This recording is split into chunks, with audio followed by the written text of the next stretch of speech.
भगवान 6 दिन के थे, छठी पूजने वाली थी ठाकुर जी के, जब पूतना आई। धीरे धीरे ठाकुर जी ने एक और बड़े भय। अब ठाकुर जी 3 महीना के है गए। अच्छा देखो, 1 वर्ष तक ठाकुर जी के उत्सव कैसे कैसे मनेने, सुनो। 3 महीना के जब ठाकुर जी भय, तब पता कौन सा उत्सव हुआ? करवट उत्सव। ठाकुर जी ने करवट बदली पहली बार। तो पहली बार करवट बदली, सो पूरे ब्रजमंडल में नगाड़े बजन लगे। सब बोले भैया कहाँ भयो? बोले आज नंद के लाला ने करवट लाई है महाराज। करवट उत्सव। सब मानो यूं ही बैठे रहते हैं, जैसे ही ठाकुर जी करें आ सोई सब, अरे बधाई हो आज नंद के लाला ने आ शब्द निकारो भैया। ऐसा उत्सव मन रहो पूरे ब्रज में। कोई ग्वाला लाल जी के पास में यदि मुंह धर के बैठो, ठाकुर जी को वहां पर चरण पड़ जाए, महाराज 3 दिन तक नहावे ना, बोले ना मेरे गाल पे लाला के चरण लगे भय भैया, अभी धोंगो ना आंखों में। नंद के लाला ने अपने पामते ऐसे छू दियो मुंह को। ऐसा उत्सव मना रहे हैं सब ब्रजवासी इतने आनंद में।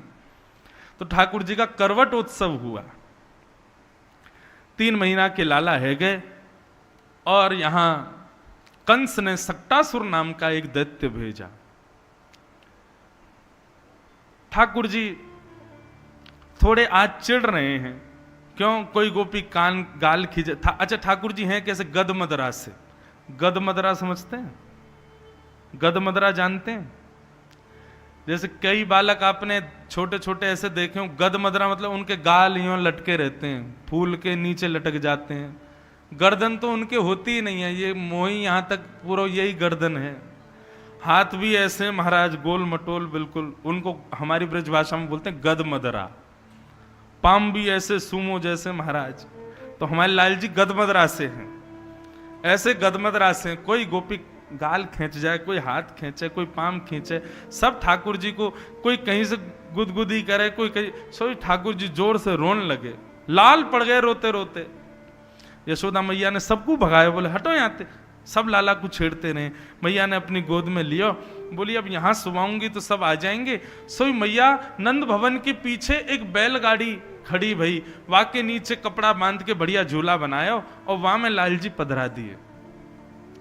पधरा के मैया थोड़ी देर तो वहीं बैठी रही, लाल जी को सुबाती रही। जैसे ही ठाकुर जी के नेत्र बंद भये, नींद आ गई।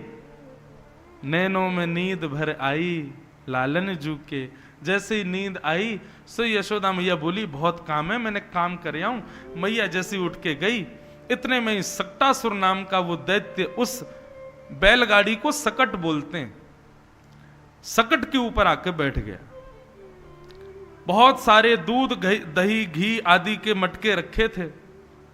भगवान के नेत्र खुले, बोले मैया तुम छोड़ी चली गई, देख ले कौन आया हो। ठाकुर जी ने अपना एक पांव लंबा किया, और लंबा करके ऐसे तक करके बैलगाड़ी में मारा।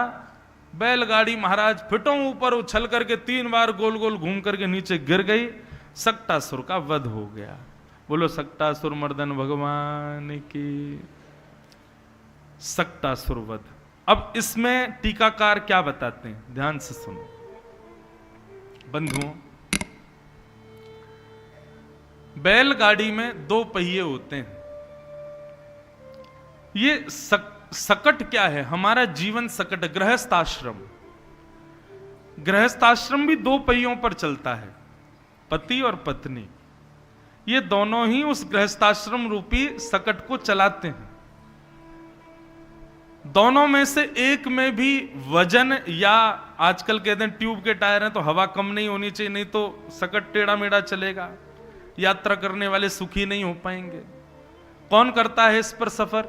हमारे बाल बच्चे, हमारे घर के परिवार के सब लोग इस गृहस्थाश्रम रूपी सकट के ऊपर ही बैठ करके सफर करते हैं। इसलिए इसमें क्या होना चाहिए? मुख्य 2 मुखिया जो पति पत्नी है, घर के मुखिया, उनको समान होना चाहिए, तभी चल पाएगा। लेकिन सकट तब तक नहीं चल सकता जब तक उसके आगे वृषभ यानी कि बैल को ना लगाया जाए, और वृषभ को धर्म का रूप माना जाता है। मतलब ये सकट तब तक नहीं चलेगा जब तक आपके जीवन में धर्म ना आवे। चलेगा तो सही, पर धर्म आएगा तभी सुखद चल पाएगा। धर्म, धर्म रूपी वृषभ हो दोनों पति पत्नी समान हो तो सकट खूब आनंद से चलता है। लेकिन धर्म विहीन सकट जो होता है, ठाकुर जी अपने पाद प्रहार से उसको ध्वस्त कर देते हैं। इसलिए भैया धर्म विहीन अपना जीवन नहीं रखना है। लाल जी का पाद प्रहार क्या है? भगवान कोई हमारे गृहस्थाश्रम को ऐसे भुजा पैर से उड़ा देंगे, ऐसा नहीं है। ठाकुर जी का पाद प्रहार है मतलब वो कभी देखेंगे ही नहीं वहां पर, और ठाकुर जी ना देखें इससे बड़ा पाद प्रहार क्या होगा? ठाकुर जी की कभी दृष्टि ना पड़े हम पर, हमारे जीवन पर। निश्चित मानिए ठाकुर जी को यही नहीं पता कि कौन इंद्रेश, कौन है ये, क्या करता है ये। तो इससे बड़ा हमको तो भैया फिर जमुना जी में डूब जाना चाहिए। इतनी कथा गा रहे हैं, इतना ठाकुर जी की सेवा कर रहे हैं, उनको हमको चाहिए नहीं कि लाल जी पधारें, लेकिन कम से कम इसका इतना तो हो कि लाल जी को इतना पता हो कि कोई इंद्रेश है। हम भजन करें, साधन करें, तिलक लगाएं, जो भी कुछ करें, कम से कम लाल जी को, लाडली जी को इतना तो पता हो कि हम हैं।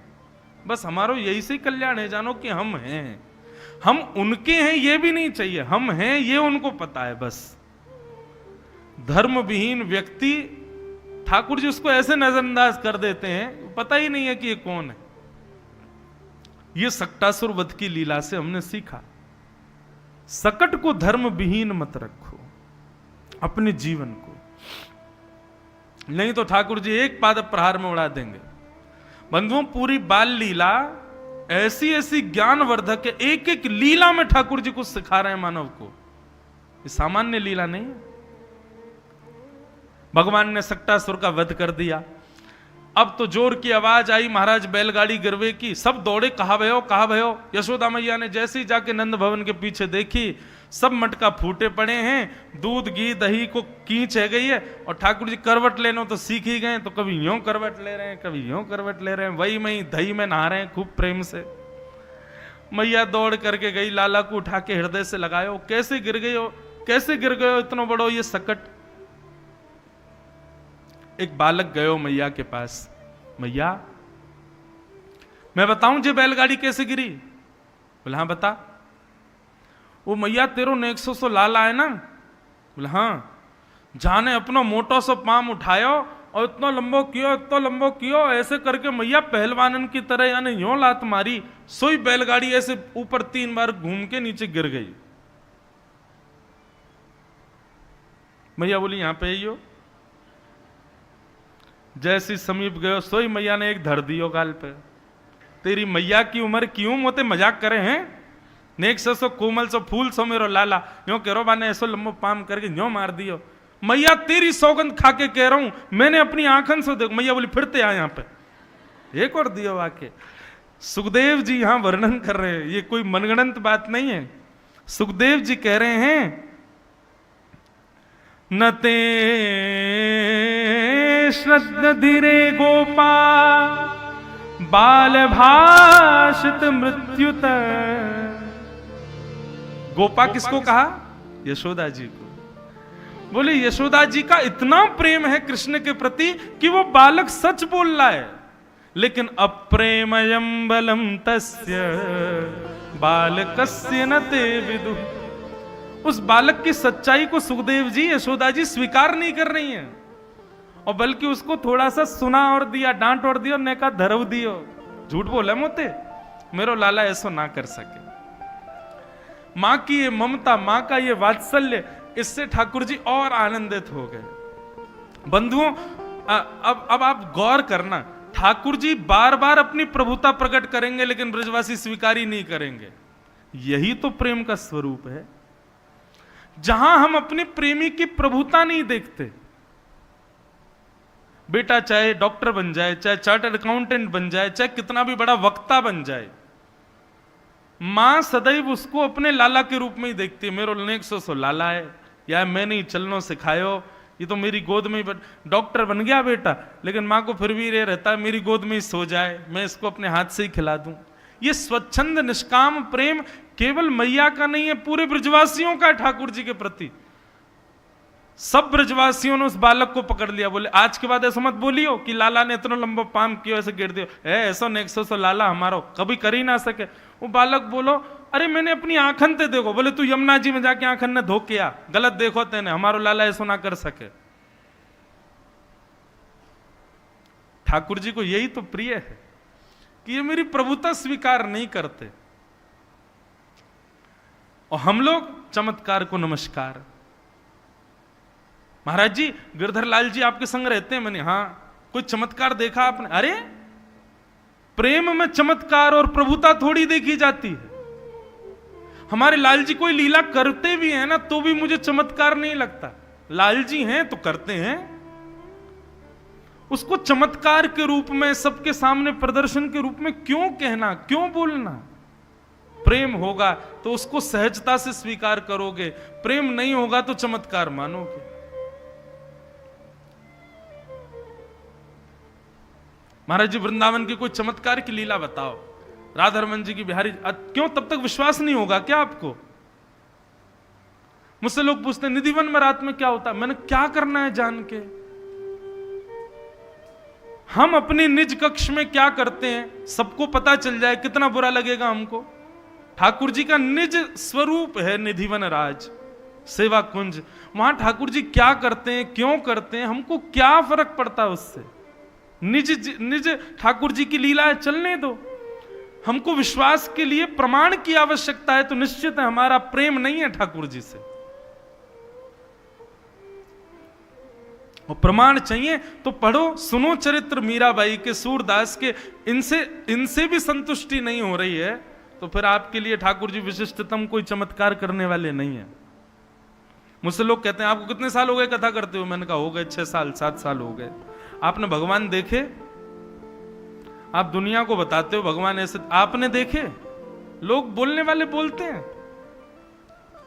मैंने कहा हाँ खूब देखे हमने ठाकुर जी। और मैंने कहा जरूरी नहीं है ठाकुर जी प्रत्यक्ष दिखें या हमारे नेत्रों में इतनी क्षमता की हम प्रत्यक्ष देखें। अनुभव तो खूब होता है। ये जितनी लीला बोल रहे हैं इनमें से कई लीलाएं तो भाव में ही प्रकट हो जाती हैं, अनुभव तो होता है। तो ठाकुर जी के प्रेम की प्राप्ति के लिए चमत्कार की आवश्यकता नहीं। भगवान ने सक्टासुर का वध किया। बोलो सक्टासुर मर्दन गोपाल की।